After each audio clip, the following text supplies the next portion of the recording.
Yeah. Well, if you think about this and the symbolism of the XXX, the triple X, think about what most single men do on the computers. I know it sounds crazy, but, you know, that's powerful energy that's being wasted there. This life-giving energy, and like, you know, they're symbolically buying into that triple X stuff. You know what I mean? Yeah, sure. Same as you've got the triple X film with Vin Diesel, in which he's seen as this heroic figure, and everyone went to the cinema and powered the triple X thing. Do you know what I mean? Yeah. Yeah. This shows you how endemic this thing is, and like, you know, how crafty these things are. Of course, and also I think if you convert the alphanumerical number on a alphanumeric system from 1 to 9, then I think X becomes 6. So it's basically 666 right there. 666. Well, I didn't know that, but that's good. Yeah. Right.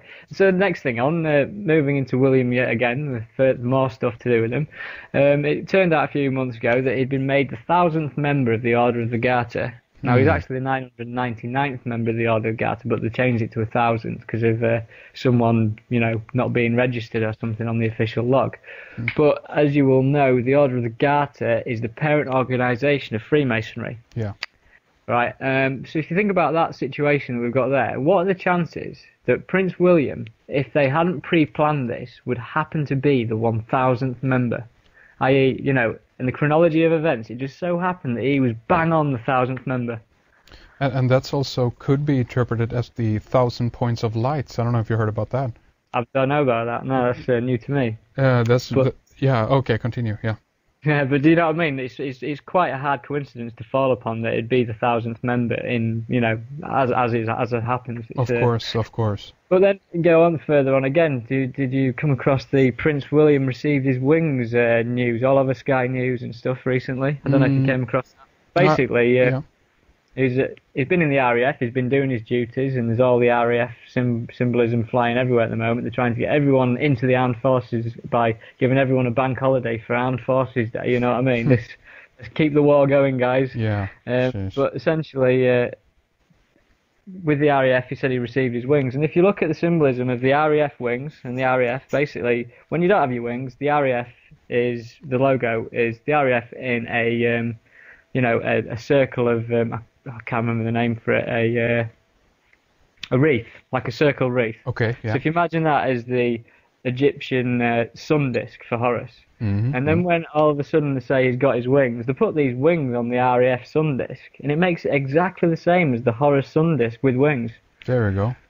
Huh. So, you know, the fact that they was pushing around the fact that he's got his wings, it was just symbolic for him saying that, you know, he's ascending into this thing, whatever you want to call this thing. Do you know what I mean? Right.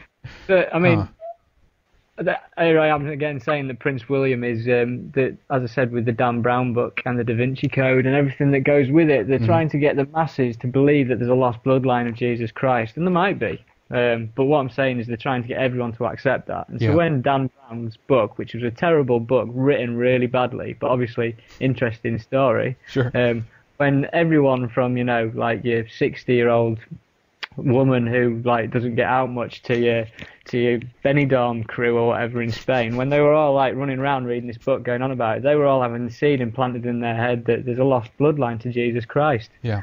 And you think about the idea of the Priory of Sion. This thing is all to do with the Sion Olympic Games. Yeah. It's all part of the same thing. But moving on, obviously the last thing symbolic with the Queen as well is that it's a Diamond Jubilee in 2012. So they're going to be, they're going to be, which is a lot of celebrations. Yeah. But moving on, moving on as always. Olympic bid 2012, the London Olympic bid. We received it, and we received confirmation on July the 6th, 2005. The International Olympic Committee has the honor of announcing that the Games of the 30th Olympiad in 2012 are awarded to the city of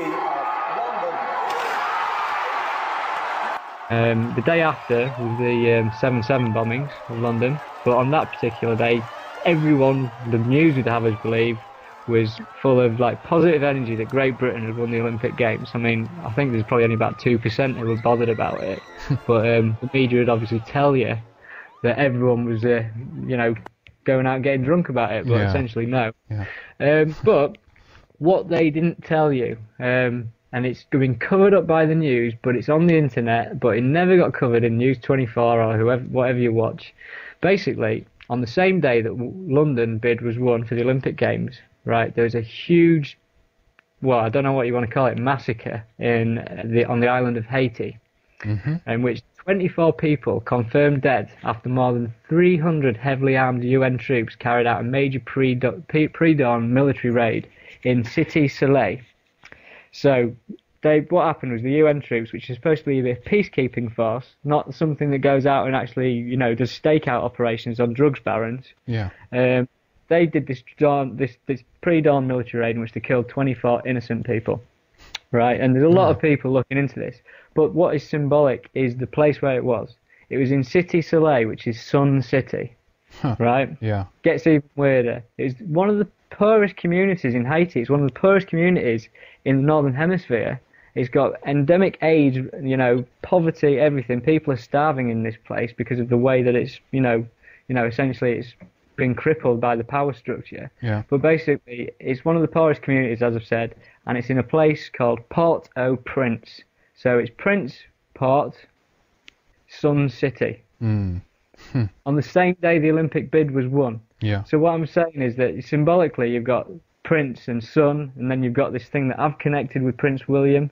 Was this another thing equally like buying into an event with such a negative, horrible event in which the UN massacred loads of people, or 24 people? Its symbolism is right through it, and it gets even worse because basically the UN Colonel Marino suggested that ballistic tests can be done on the dead, and he said records from the Medicine Without Borders shows an influx of civilian casualties starting at 11 a.m. The numbers are on the Wikipedia page, so 11 a.m. brought in. And then you look into Port-au-Prince itself. Port-au-Prince celebrated its independence 200 years ago. I don't know what it's celebrated its independence from because it didn't seem to get any better. But the bicentennial monument that they erected in the independence of Port-au-Prince just so happens to be a pyramid without a capstone and an Olympic flame at the top. Oh, nice. Right. So I don't know what that's saying, but you've got Sun City with a prince and you've got a pyramid with an Olympic flame on the same day that the Olympics 2012 bid was won. My God. That doesn't happen. That doesn't happen. It just doesn't happen. Too much in there. So obviously getting into touchy areas and stuff here because it's pretty dark, really, when you think about it. I mean, moving into the Olympics 2008, I found this out recently. The 2008 logo, have you seen the Beijing 2008 with the little guy and his wobbly legs? I've seen that, yes, yeah. Doesn't look very much like an athlete, but, given it's the Olympics and stuff. But it just so happens that if you decide to compartmentalise this logo into 4 different sections, it spells the word Zion. Really now? What are the chances that 2 Olympic logos in succession both can easily spell the word Zion without any form of trickery? You know what? I'm looking at that as we speak here. I'm looking at your post about this, and that is incredible. Did you decipher that, or did you pick up that from somewhere else? I just deciphered it the other day. Wow. Just having a look at it and just saw it, and I couldn't believe what I was looking at. That's really interesting. I'm going to have this picture up on the website or link up this posting here of the blog so people can take a look at that. And that is really interesting. Wow. Obviously, you've got the slogan, One World, One Dream for the Beijing 2008 Olympics. Doesn't that sound like a New World Order slogan to you? Indeed. Yeah. And so anyhow, this goes on further because there's more symbolism to do with the Olympics 2008. Yeah. Basically, on the 11th of November 2007, so that's 11/11, they released 5 mascots, right, for the Beijing Olympics. And these are weird little mascots that all got pyramid-style hats on. And essentially, each of these mascots correlates to a colour ring of the Olympic logo. We've got the green, orange, red, black and blue rings. And each of the mascots correlate to one of these. They've all got their own colour.